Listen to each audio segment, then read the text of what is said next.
Canada's rising eco-socio and sustainability consultant, India's Indian Environment Network's in-house Paryavaran consultant, Anuja has helped environment organizations like IKEA achieve their sustainability goals. Anuja is barely getting started. Anuja, congratulations for joining our platform as our next Green Star. Thank you. Thank you for having me. And namaste, everybody. The mission of our Day Out with a Star platform is to celebrate and share the life stories of real and amazing environmental and grassroots professionals working to shape innovative ideas to change the world. So let us share your story today, Anuja. And this is my favorite question before I start any interview. Who is Anuja? Sure. So, hello, everybody. Thanks for having me here. I'm an eco-social and sustainability consultant. And my journey started in India. I am a Mumbaiker. I was born in Mumbai. And right now, all my family is in Mumbai. My husband and I stay in Vancouver since the past 2 years. And it's been a great journey since India. So, like, basically, you said that you started as your career as environment consultant in Mumbai, right? And then I see that you moved to USA and then to Canada. Yeah. And on the way, you freelanced for many environment organizations and left your mark with them. Let us know about your journey, about all these organizations that you have worked with, especially IKEA that you have worked with. Right. So, the various organizations that I've worked with, some of them were in freelance capacity, and some were as a full-time employee. Like with IKEA, I was a full-time employee with them for a year in USA. So, taking a step back, I started my journey as a freelance consultant by blogging for a not-for-profit in the US. It's called Green Hatters, and they developed this app called Carbon Gobbler that calculates your carbon footprint. Okay. And they have a consultancy and advisory around that.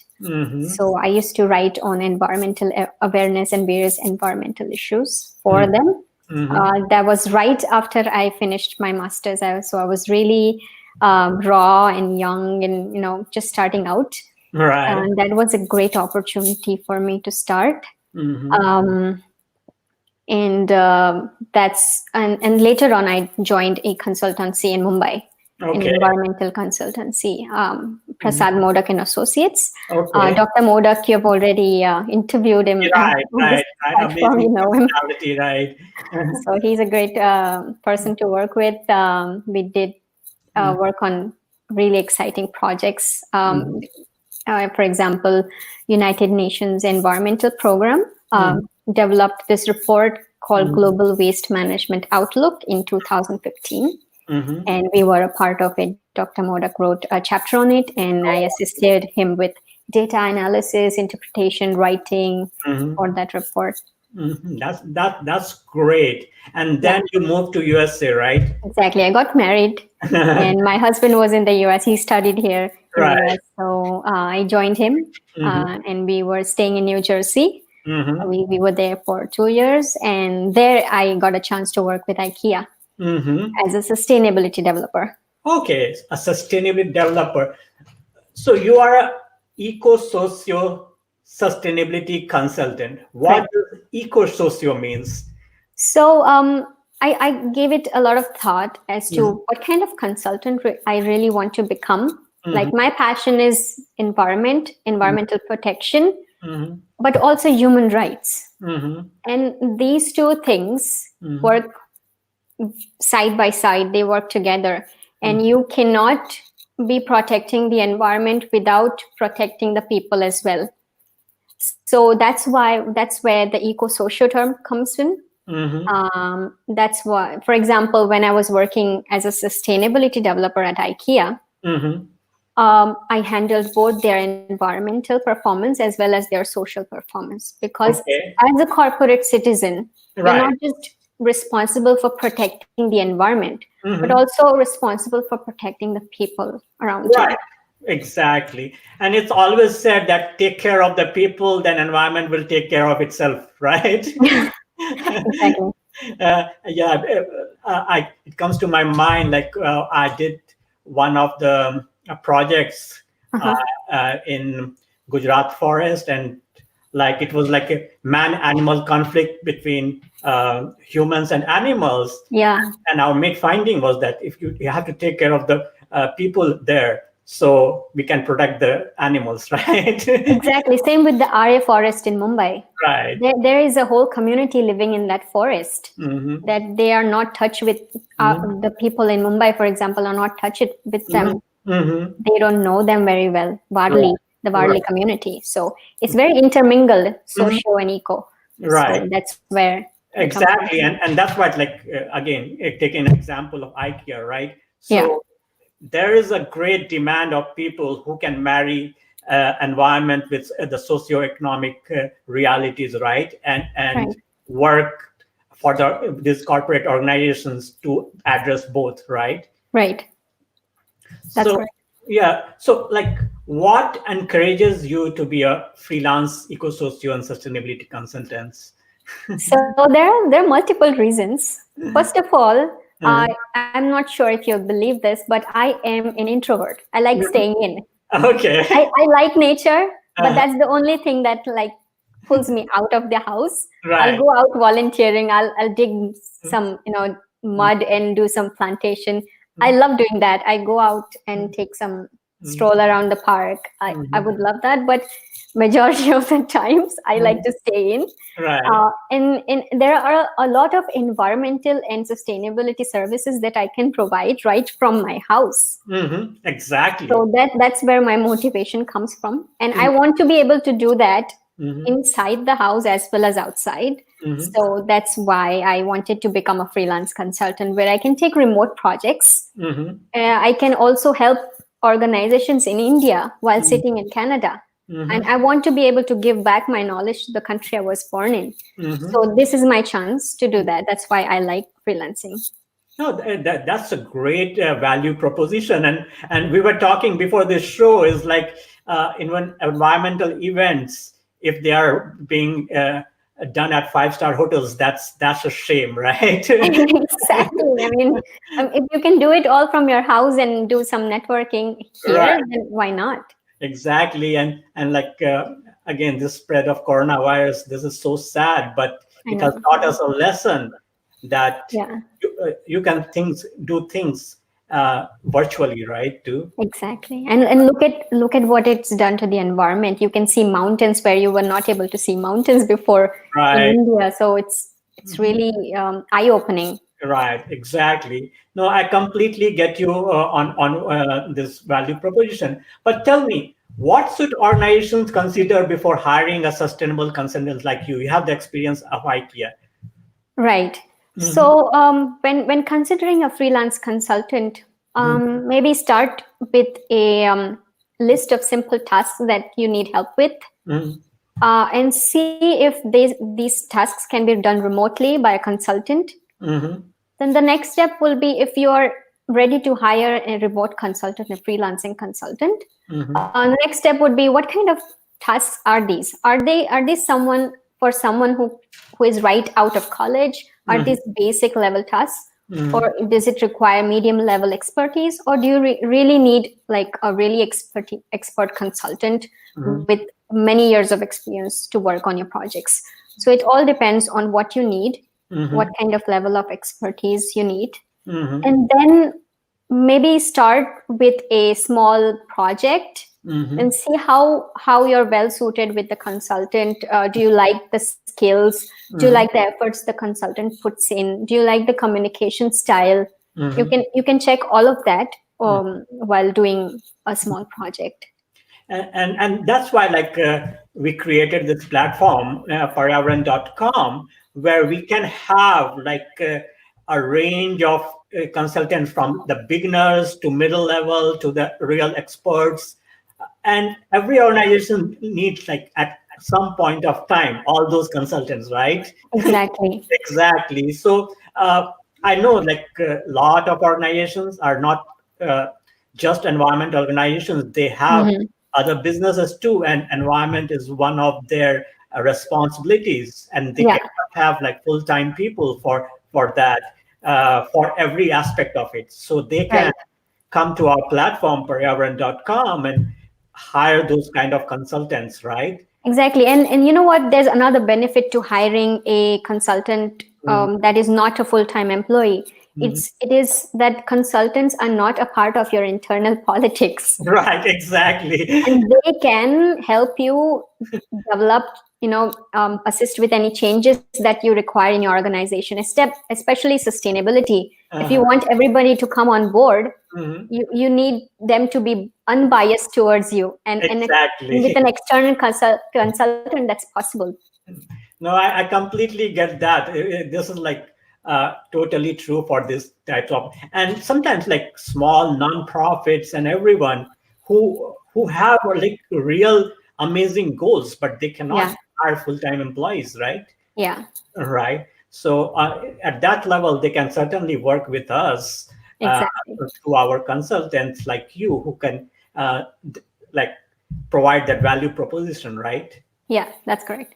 No, that's a great thought. Um, my next question is like, you are a sustainability leader working on understanding how organization can reach their sustainability goals. Give me some specific example and solutions that organization can achieve uh, uh, to these goals. Right. I can give you an example that is seen in a lot of organizations. Mhm. uh, Waste recycling or Okay. waste disposal. Right. Which bin do I use? How many bins do I use? Hmm. um, what do I recycle? Where do I put what? I mean, there's so much confusion because Hmm. every local area has their own rules as to what how they want to recycle stuff. There are different recycling companies that want to recycle stuff differently. Hmm.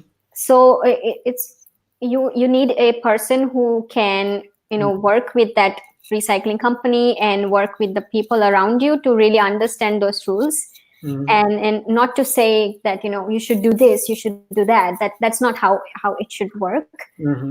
But really to make people understand why we do what we do. Hmm. And I think that encourages people when they really understand the bigger picture of why they are doing things. Right. No, it's a great thought, and like I have like examples of some organization that I have been working with, and they started with keeping like just your waste recycle skill example, just two bins, general and recycle bin, and there was so many emails from the employees.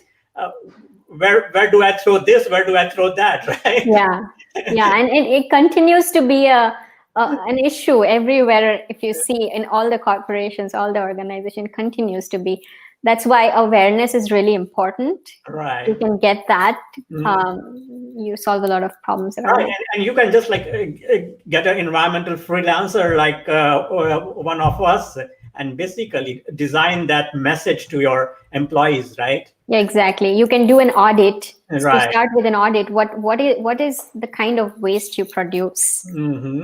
and how does the recycling program you have work with the local regulations and the recycling company you work with? Mm-hmm. Because a lot of recycling companies would fine you if you contaminate Right. the bins, and Exactly. it costs the organization Uh-huh.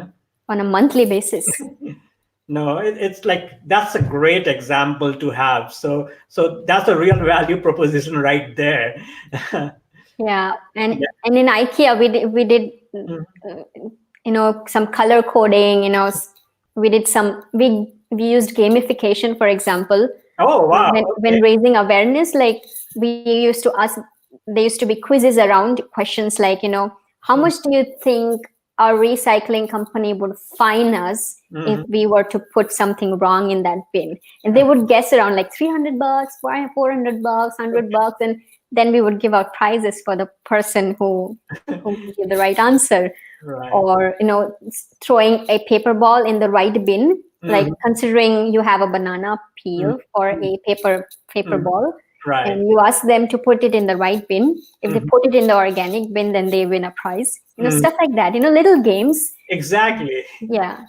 No, Yeah. yeah, it's total like I totally get you, and organizations who are listening right here, hire Anuja right there, and she will work for you, get you started on your sustainability goals right there in your organization. Happy to do that. Thank you. Anuja, what message do you have for environmental experts who'd like to work as a freelance consultants with our platform, basically Paryawaran.com? The message I have is put yourself out there. Join associations, join networks like Paryavaran.com. Create those relationships. Showcase your work, showcase your skills. If you don't do that, the world wouldn't know Right. why they need you. Right, exactly. So that would be my message. Like, just Right. put yourself out there. No, that's a great thought. And again, through this broadcast, we want to invite all the consultants or people who have like specific skills that cannot be replicated. Come to us, we'll design a good consultancy proposition for you, a value proposition, and have you work with us. That's right. Yeah, and so we have our email and our website right there, paryawaran.com, and our email ien@paryawaran.com. Connect with us, and we'll certainly help you. Anuja will help you. I will help you design that value proposition, and we'll work for you to develop your skills. So, Anuja, this was a great beginning. Tell me, how has this journey seeding your knowledge about a sustainable world changed you as a person yourself?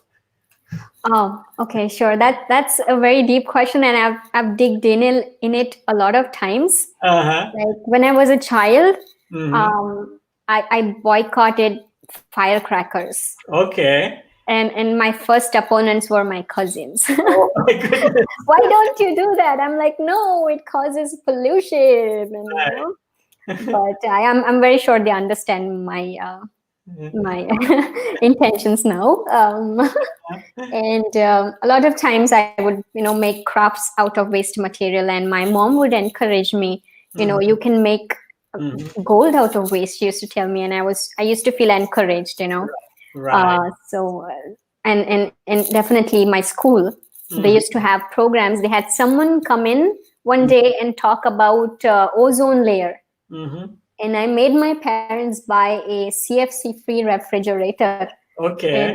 And slowly, I just went with what my passion was to protect the environment. And I ended up studying that, and I ended up taking freelance projects related to that, and it has really changed me that way. And it's a constant battle, really, as a person, because you yourself as a person in your personal life are always working towards creating less waste, creating less emissions, checking your carbon footprint. Like when I go to the office in my car, I always feel guilty. Like I wish I had an electric car, or I wish the public transit was good enough so that I could take public transit to my office. There's constantly this battle that goes in my mind, that whatever you're preaching in the world out there, whatever you're helping other organizations do, maybe you help yourself too to do that. You need to progress in that area as well as a person. No, I think that's a great thought, Anuja, and that's why we want you as our in-house consultant for Paryawaran.com. Together we'll do great work. Thank you for joining me. And thank you for having me. And environment consultants, professionals who want to join us, again, join us at Paryawaran.com. Showcase your skills in our Indian eco market and write to us. Me and Anuja are there to help you out. Thank you. Sure thing. Thank you.